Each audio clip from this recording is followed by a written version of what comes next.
আপনার হাতটা তো খুব ভালো। হ্যাঁ, খুব পরিষ্কার হাত।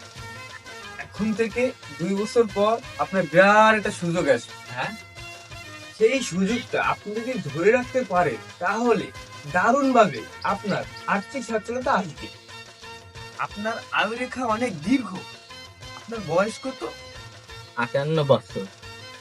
কমপক্ষে 95 বছর বাঁচবেন।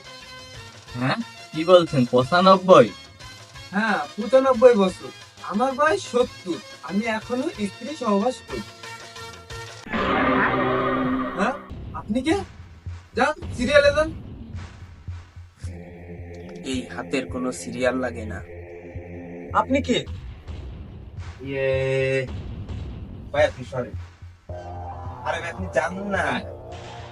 আরে যান না রে ভাই, যান। যান যান। পরিচয় দিলে অবশ্যই চিনবে, কিন্তু পরিচয় এখন দিব না। আপনি কি হাত দেখাবেন? হ্যাঁ, দেখাবো। আমারটা না, আপনারটা। আপনার কথাবার্তা তো বাবা কিছু বুঝতে পারতেছি না। বুঝবেন, আপনি তো অনেক মানুষের ভবিষ্যৎবাণী করে থাকেন।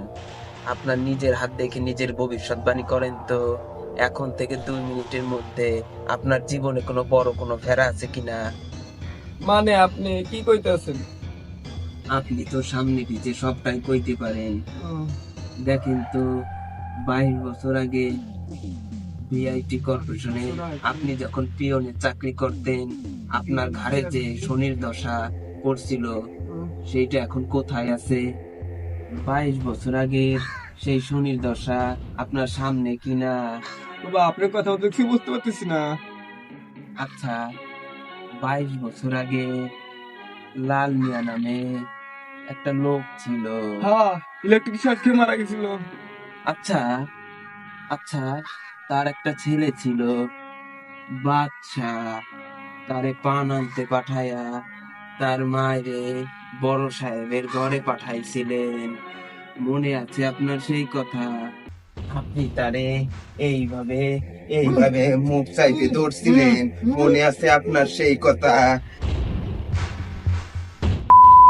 বলা, তোর আমি 22 বছর ধরে খুঁজতাছি। বাচ্চা, তুই আমার 22 বছরের যন্ত্রণা বুঝবি না। 22 বছর ধরে আমার আম্মা জান আমার লগে কথা কয় না। আচ্ছা, নবাব নবাব